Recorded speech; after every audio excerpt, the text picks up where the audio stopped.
गुरु Nanak Dev university का कोई भी विद्यार्थी जो एग्ज़ाम दे रहा है उसको जो आंसर बुकलेट है उसकी नॉलेज होनी बहुत ज़रूरी है। कारण ये है कि गुरु नानक देव यूनिवर्सिटी की आंसर बुकलेट जो है बाकी यूनिवर्सिटी से काफ़ी डिफरेंट है, तो इसको समझ लेना चाहिए। आप ग्रेजुएशन के, पोस्ट ग्रेजुएशन के, जहाँ आप बीएड के, एमएड के, किसी के भी विद्यार्थी हो तो आपको ये शीट को समझना होगा। 4 पार्ट हैं इस शीट के। फर्स्ट पेज है, ये बताता हूँ कि टोटल 36 पेज लिखने को ये दे रहे हैं। इंस्ट्रक्शन में सब कुछ क्लियर हो जाएगा।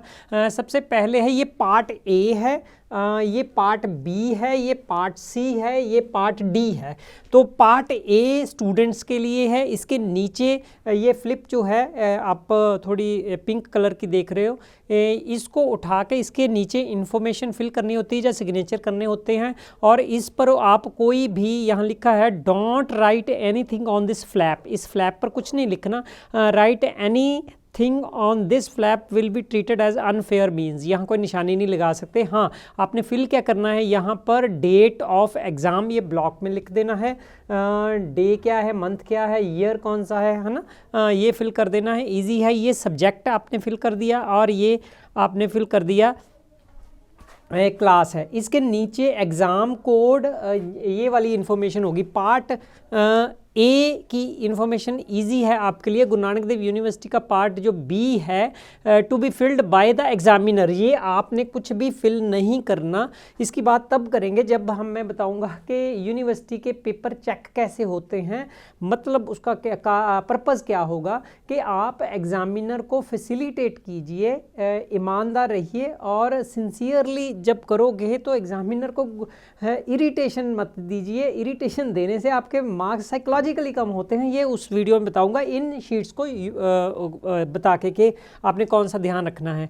और ये भी आपका पार्ट सी है, आपने नहीं फिल करना, to be filled by examiner. और ये वाला पार्ट आपने छोड़ दिया, ये क्लियर हो गया। नेक्स्ट है पार्ट डी, ये आपने फिल करना है। रोल नंबर है, आपने इधर से लेफ्ट से राइट की तरफ पहले ये ब्लॉक में केयरफुली फिल करना है। फिल करने का बेस्ट तरीका है कि रोल नंबर अपने सामने ऐसे ज़रूर रखिए। यहाँ रोल नंबर यहाँ फिल कर रहे हो और उसको चंकिंग मीन पार्ट्स कर लीजिए। जैसे रोल नंबर लंबा है, पहले 3 डिजिट, अगर टेंशन ज़्यादा है तो 2, अगर टेंशन बहुत कम है तो 4, है ना।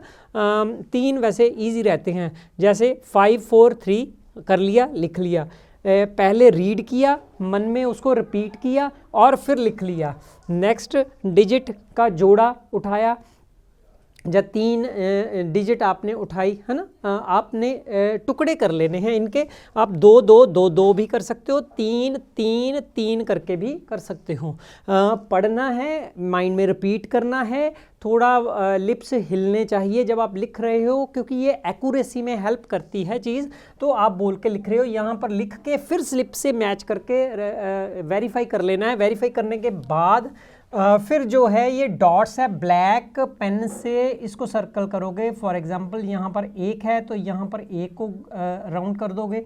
यहाँ पर 7 है, आप जाओगे 7 7 7, ये है 7, इसको सर्कल कर दोगे। फिर यहाँ पर 3 है, मान लीजिए यहाँ पर आ गए, ये आ गया 3, ऐसे है ना। रोल नंबर लिख के ऐसे लिख देना है, आपको ये एक्सपीरियंस होगा। ऐसे ही एग्ज़ाम कोड लिखना है, सब्जेक्ट कोड लिखना है। इसके लिए फिर आप क्वेश्चन पेपर जाते हो। फॉर एग्जाम्पल मेरे पास ये पेपर है गुरु नानक देव यूनिवर्सिटी का। एग्ज़ाम कोड पेपर के, क्वेश्चन पेपर के ऊपर ये लिखा होता है, यहाँ है 110801, है ना। ये रहा, वापस जाएंगे यहाँ पर, यहाँ एग्ज़ाम कोड आ जाएगा ना, 110801 जो भी है।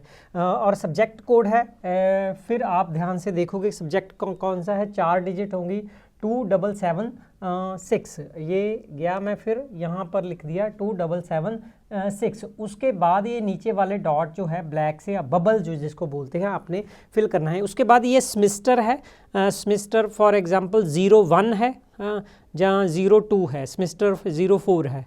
तो ऐसे ही नीचे बबल है, वो फिल कर देने हैं। और ये आपने पार्ट ए और पार्ट डी को फिल कर दिया। नेक्स्ट देखते हैं ये बता दूं कि 3-4 पेज जो इंस्ट्रक्शन के ही, ये फर्स्ट पेज था, इसकी बैक साइड होगी और लास्ट पेज पर भी इंस्ट्रक्शन होती हैं, वो सभी रीड करनी ज़रूरी है। उसी पेज के पहले पेज के बैक साइड पर ये इंस्ट्रक्शन है, आप इनको देख सकते हो। यहाँ स्टैम्प होनी है, आपका काम नहीं है।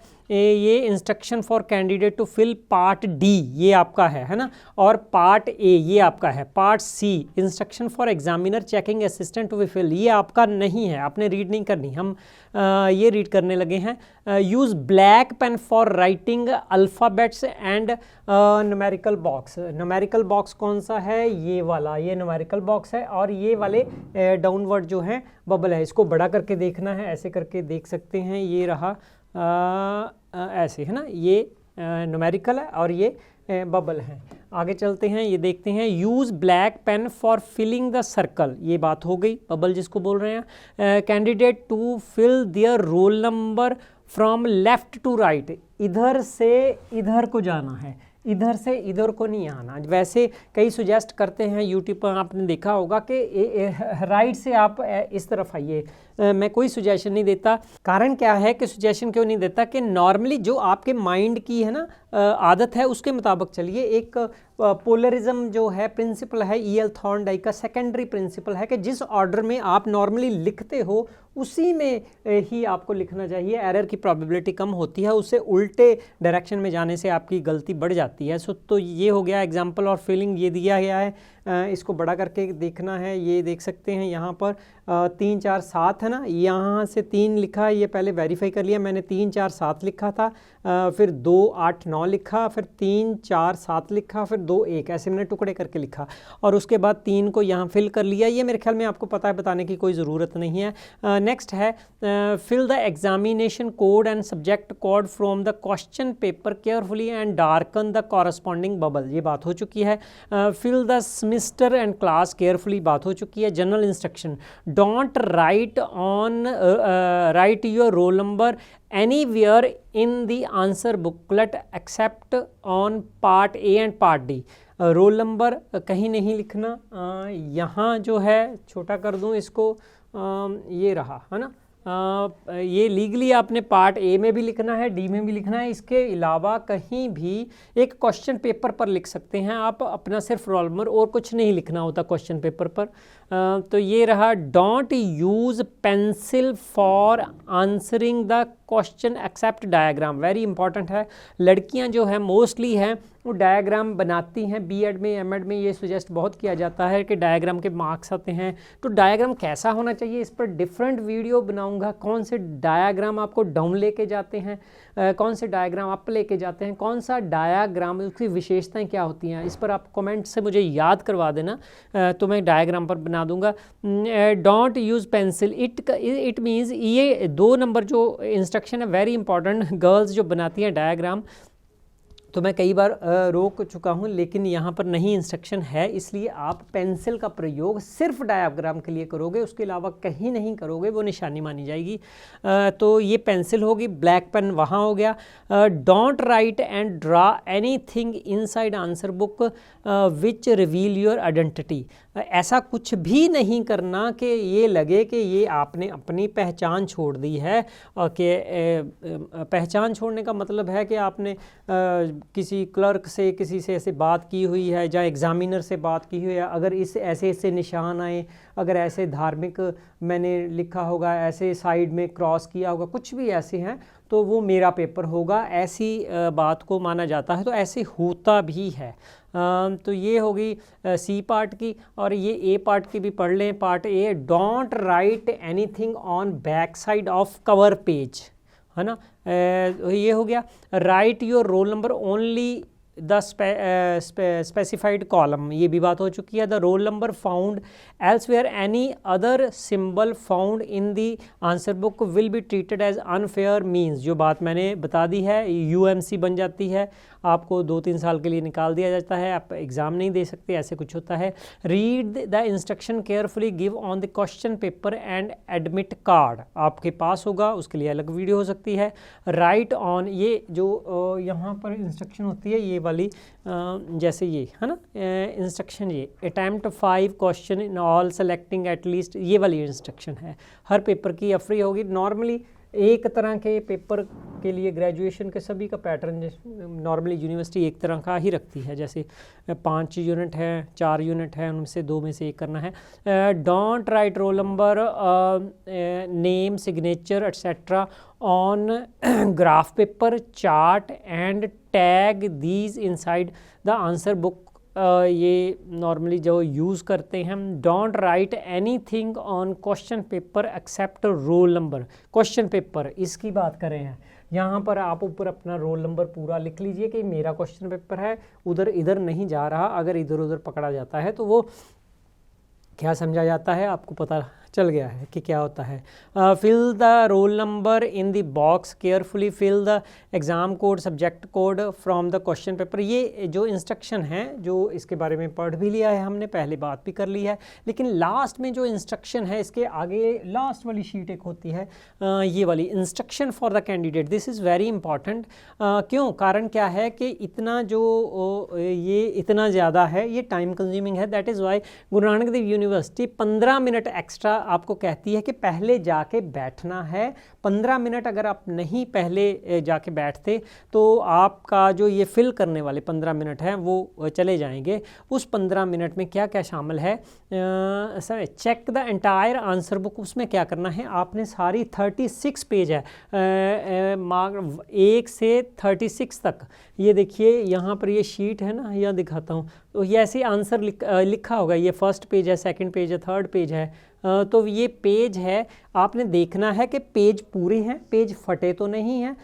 15 मिनट में आपने ये सारा कुछ चेक करना है। अगर बाद में आप रिपोर्ट करते हो कि यार मेरा ये गड़बड़ है, 15 मिनट के बाद, पेपर 9 बजे मान लो जब भी शुरू होता है आपका, तो उसके बाद आप रिपोर्ट करते हो तो आपकी नहीं सुनी जाएगी, आपको उसी आंसर बुकलेट पर लिखना पड़ेगा।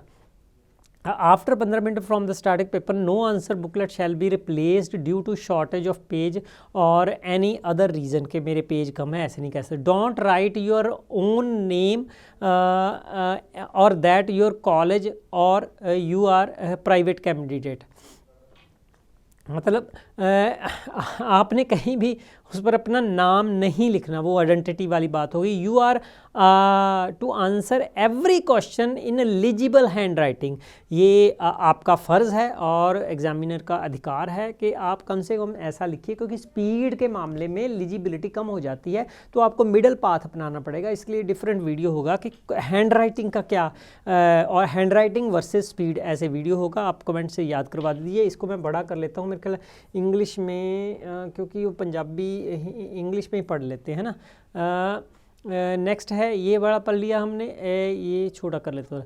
You are required to complete your answer in this page booklet only. आपको कोई भी एक्स्ट्रा पेज या बुक जो सप्लीमेंट्री शीट है वो नहीं मिलेगी, ये इंस्ट्रक्शन है। No separate supplementary sheet will be provided. Write on both side of page in the answer. ये नहीं आप एक साइड पर लिख रहे हो दूसरा छोड़ रहे हो, ऐसे नहीं करना। जो भी खाली पेज आपको से छूट गया है उस पर क्रॉस लगाना ही लगाना है। Use only blue black. ये इसको छोटा करके मैं भी पढ़ लूँगा कि क्या क्या लिखा है। ये वेरी इंपॉर्टेंट है, ये वाला बहुत ज़्यादा इंपॉर्टेंट है, इसको मैं कर रहा हूँ। Both only blue oblique by black royal blue ink is permissible for writing answer to the question. 6th जो है आपका मोस्ट इम्पॉर्टेंट के आपने किससे लिखना है, हाइफन डाला है। ब्लैक पेन वहाँ यूज़ हो रहा है, डायग्राम के लिए पेंसिल यूज़ हो रही है, यहाँ ब्लू ब्लैक और रॉयल ब्लू को कहा है। इसे बड़ा करके दिखा देता हूँ। रॉयल ब्लू, ये रहा royal blue. Okay, ink is permissible for writing the answer of the. It means आपको ये पेन खरीद के मेन रखना है, पेंसिल अगर आपने डायग्राम बनाना है। दूसरा ये रॉयल ब्लू, वैसे रॉयल ब्लू ऑब्लिक भी है, कोई और ब्लू भी यूज़ कर सकते हो। Don't make any identification mark और राइट योर रोल नंबर और any place answer booklet except on the page that is prescribed space filling जहां आपको कहा गया कि यहां अपने रोल नंबर लिखना है, ए और डी पार्ट में वहीं है, और क्वेश्चन पेपर और कहीं भी नहीं लिखना, यूएमसी बन जाएगी। You are making appeal for examiner को अपनी बुकलेट इसमें लिख नहीं देना, मेरे घर में गरीबी है, मैं ऐसे हूँ, मैं वैसे हूँ, और कृपा करके मुझे पास कर दीजिए, ऐसे कुछ अपील नहीं कर सकते आप। Your making appeal to examiner, your answer will be entailed penalty for cancellation, है ना, कैंसिल हो सकती है। If you have your possession any अच्छा, आप अपनी जो बुकलेट है, जो आंसर बुक है ना, वो अगर आपके पास कोई भी बुक या पेपर या नोट्स वहाँ मिलते हैं तो आपको डिस्क्वालीफाई कर दिया जा सकता है, ये पता ही आपको। नो आंसर बुक और paper of any kind to be taken from the examination room except the question paper, otherwise आप सिर्फ क्वेश्चन पेपर बाहर लेके जाओगे, बाकी कुछ भी नहीं। आंसर शीट लिखा है नहीं लिखा का इनकम्प्लीट है, वापस दे के जानी है। No page is to be, कोई पेज को आप फाड़ नहीं सकते, है ना, ये भी डिस्क्वालीफाई आपको कर देगा। आपको हर हालत में ये बुकलेट वापस करनी है, जो सेंटर सुपरिटेंडेंट है, डिप्टी सुपरिटेंडेंट है, जहाँ इन्विजिलेटर है ना, उसको वापस करनी है। Rough work if any must be done inside the answer book only and same be, अच्छा, ये जो जितना आपने रफ वर्क कर लिया है उसके बाद जो पेज बच जाता है उसको आपने क्रॉस करना है, ये इंस्ट्रक्शन है। If a candidate leave the examination hall without delivering the answer book, supervisor take away the him, अच्छा, आप बाहर नहीं ले जा सकते, जहाँ आप उसको फाड़ नहीं सकते, जहाँ उसको डिस्पोज नहीं कर सकते, ऐसा कुछ भी होता है तो आपको वो सज़ा के रूप में एग्ज़ामिनेशन जो है, इवन पुलिस भी लिखा हुआ है कि पुलिस के पास भी पकड़ाया जा सकता है और डिस्क्वालीफाई आपको कर दिया जाएगा। If an answer book of any examinee show or it is otherwise established that he she receiving attempt to receive help, किसी से हेल्प लेनी नहीं है, देनी नहीं है, यही बातें हैं, वो डिस्क्वालीफाई कर दिया जाएगा। बाकी आपके लिए कुछ ऐसा नहीं है। ठीक है, बाकी समझ आ गया है मेरे ख्याल में। और नेक्स्ट ये शीट होगी, ये रीवैल्यूएशन के आपके लिए ये कुछ भी नहीं है, इसको छोड़ दीजिए। और लास्ट ये पेज की है, इसको छोटा करके भी दिखा देते हैं, ऐसे है तो इसकी आप ये देख सकते हो कि प्रोपोर्शन देख सकते हो। और दूसरा है कि हम काउंट कर सकते हैं कि शीट में कितनी लाइन आती हैं, 1 2 3 4 5 6 7 8 9 10 11 12 13 14 15 16 और लास्ट वाली जो आप छोड़ देते हो 17 डाउनवर्ड है। ओके, तो लेंथ आप यही प्रोपोर्शन से देख सकते हो। ये लगभग हाशिया दिखाया गया है, लेकिन आपका अधिकार है, आप अगर लिखना चाहो कि इस पहली लाइन पर यहाँ पर लिख सकते हैं और यहाँ लास्ट पर भी लिख सकते हैं। बाकी ये नंबर लिखा हुआ है, पेज आपकी सहूलियत के लिए कि कहाँ से ये शुरू होती है, कितने क्वेश्चन मैंने, क्या डिवीज़न है, टाइम मैनेजमेंट ये करनी है। तो ये रहा गुरु नानक देव यूनिवर्सिटी की जो आंसर बुकलेट है। किसी भी स्टूडेंट ने मतलब इन बातों का ध्यान रखना है, पहले से तैयारी करनी है, मटेरियल लेना है, पेंसिल अगर डायग्राम के लिए ब्लैक पेन और रॉयल ब्लू पेन, है ना, तो इन बातों का ध्यान रखना है। कोई भी आप कर सकते हो, कोई क्वेश्चन है आप पूछ सकते हो। Learn to actually doctor Tirath Singh. Thank you.